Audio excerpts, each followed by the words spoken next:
Hold your horses. We got a final. The Thursday nighter, not a thing of beauty, but this one, the last bit in it. J.K. Dobbins efforting the sticks. Dobbins 18 for 77.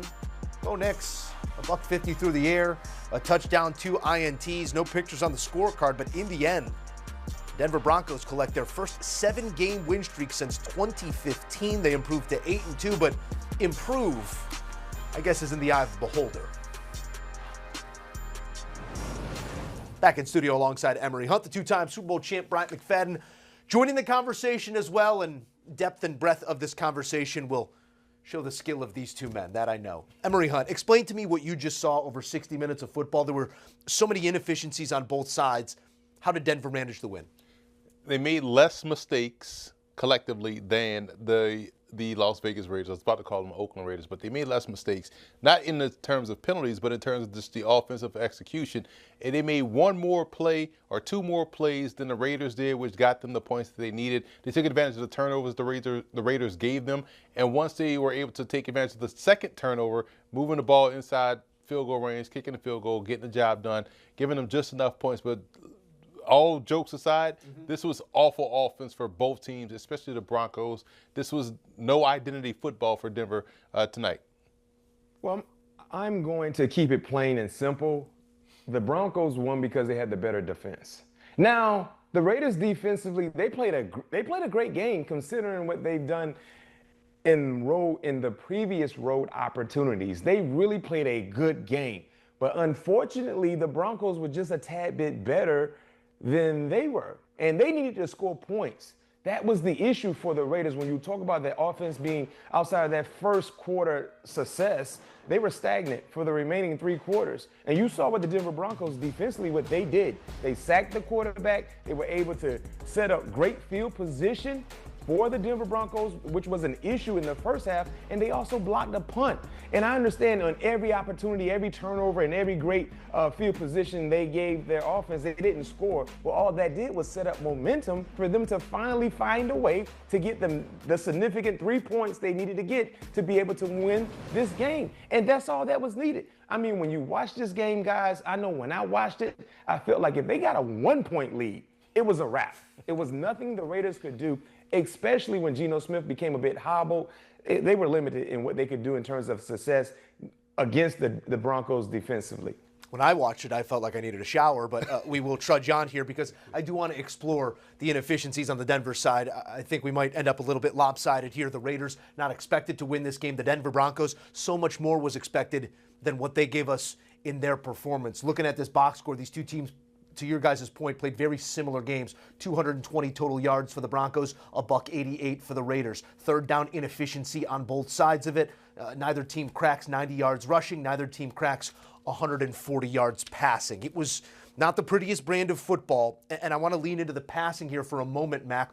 What are you seeing in the maturation or regression of Bo Nix trying to throw from the pocket? It doesn't look like a play caller that believes in his quarterback all too much, and why would he after a performance like this? You know what? The entire night, Bo Nix just seemed to be a bit off. Man, it felt like he wasn't prepared. It felt like he wasn't playing within the game in terms of the rhythm of the offense. The connection with the pass catchers wasn't there. I mean, the entire night, guys, when you watch this game, you talk about sloppiness. Yes, we saw a sloppy performance from the entire Denver Broncos offense led with their starting quarterback. But there's no such thing as style points in the National Football League.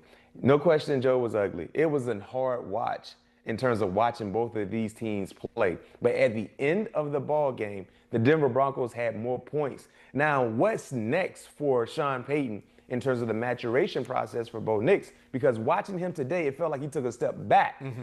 Will this be a continued thing? I don't think so. I think it was just a one-off. But the fortunate part for Bo Nix, this was a one-off in terms of a bad performance, but they still won. Yeah. That's the most fortunate part about this entire ordeal, watching Bo Nix play. And Emery, I won't push back on what Max said there. It is a one-off in this level of inefficiency from Bo Nix, but we did see some of that against Houston a week ago as well. That was the most punts in an NFL football game this season, Houston versus Denver. We saw 16 punts, again in the teens this game. So the offense it's not finding that gear. It's not turning over. How much of that falls on Nix? How much of that falls on the play calling? And do you trust in those two to get it right? It falls a lot on Nix, and I think the reason why is because we didn't see him get into that Bo Nix groove that he usually gets into in the fourth quarter. We were saying that, okay, he's going to put on his cape, he's going to have success in the fourth quarter, he's going to get himself out of a rut. But the true problem, and to your point, Joe, is the fact that why does he start the games the way he does, and why hasn't this clicked or looked efficient or effective for him early in ball games? Thank God they have J.K. Dobbins, because I felt like he was the only guy that showed some consistency tonight. They kind of helped them get the run game going when they needed to close out a ball game, found some big plays on the ground, was the only one that brought it consistently throughout the course of the game, because they couldn't get it from their offense, from their coordinators, from their quarterbacks, from their receivers. Everyone outside of J.K. Dobbins didn't come to play. But when you talk about Bo Nix, man, he played like a backup starting his first game. Like Sean Payton was saying, okay, I'm starting a backup, and we got to make this thing close and keep it close for him because we don't want him to lose a game. And it didn't allow him to go out there and win it. So to your other point, do they trust him with the play calls and how they're calling this game? It doesn't seem like it, because they're waiting for Bo Nix to get into a groove and to show some ability to hit the easy things. Like B-Mac says, make the routine plays routinely, and he is not able to do that. He is playing like a backup quarterback. The responsibility belongs to the quarterback, so too does the glory. We know these are team-wide issues. A couple drop passes didn't help Nix out, especially an interception coming off of the hands of a wide receiver as well. But that effort to get it right, there's only so many opportunities in front of you right now. This is a team that will not play for 10 days until they play Kansas City next Sunday. Then they go to the bye. So that's one game in 23 days to show that you can get it right on field. Maybe you get those bodies fresh. Yes, that is the silver lining to this, but also you want to be on that football field making plays if your offense just struggled like this. So Emory, I'll ask it this way. How do you feel if you're Denver right now? You're 8-2. You're a winner of 7 in a row for the first time in a decade, but you're coming off of a win that sort of feels like an out. Yeah, you don't feel good, but if you're head coach Sean Payton, you're like, okay, I have a lot to dive into in these 23 days with this one game against arguably the best team in our division in the Kansas City Chiefs, right? So there's a significant and great coaching point that he has at his disposal with these next 23 days in terms of the game plus a bye and the time off in between. So from a player's perspective, you got to be like, well, yeah, we won. It's going to look like a win in the win column, but at the end of the day, we didn't play our best. So it's going to be interesting to see how the offense, more so than the defense, dives into this next game and these days off surrounding it. All right, Mac, we like to spin positive here. You alluded to it earlier, 6 sacks on the day for this vaunted defensive front of the Denver Broncos, 5 of those coming in the first half. What do you love about this rush group right now, and how do they hem up quarterbacks the way they did tonight? The multitude of players they have that can win their one-on-one matchups. I mean, it's amazing when you talk about having 3 guys that came into this ball game with at least 5 sacks. That's the best in the National Football League, and they improved in that number based on the 6 sacks that they were able to get on Geno Smith. So just the one-on-one matchups, the scheme that we see week in and week out really puts them in positions to be able to be dominant. Nick Bonito is the lead singer for their group, and they have so many other guys that can take the mic at any given time and take off and do good numbers. And we also have to remember, they were able to be dominant without the best cornerback in the game in Pat Surtain Jr. So, he's been out for some weeks now, but hopefully he will come back sooner than later. So when you look at their job in terms of the individual talent that they have with the guys that put their hand in the dirt and the way they play, man, this is a team, man. They really showed you how good they are defensively, because we just talked about the problems and the concerns from their offense tonight, but they won the ball game for their team.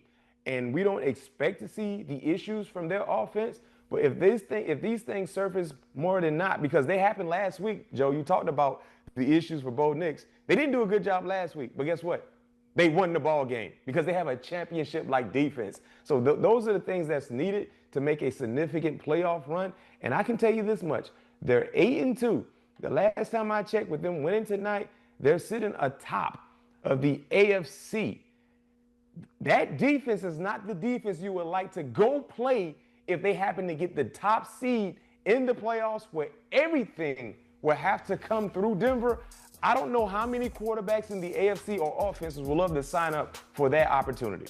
Top of the AFC and top of the NFL right now, first team to 8 wins. I've got an idea of a team in that division that wouldn't mind going anywhere to play this version of the Denver Broncos. Got to get it sorted. Emery, a thought here on the defense. Man, I don't want to gloss over that graphic we had of the most sacks in 10 games. Those numbers of those other teams, 84, 87, 89. That was a running league. You would think there'll be more teams in a passing era that would have this number, right? So this is a remarkable statistic for this defense in this era, considering who they are playing and how they're playing football in passing games. So this defense is doing something that's unprecedented in such a significant era of passing the football, where they're diversifying the sacks across the board. Also in the era of quarterback protection as well, where some sacks get taken off the board. That's where they come to rest here on Thursday night. We now have an 8-2 team. On the other side, 2-7 and a quad contusion for Geno Smith. Gentlemen, thank you. All right, a look here at the longest winning streaks at home in Broncos history. We are now on to 10 and counting, and you're on the graphic. No picture on the scorecard, no style points needed. Now 7 in a row and 10 in a row.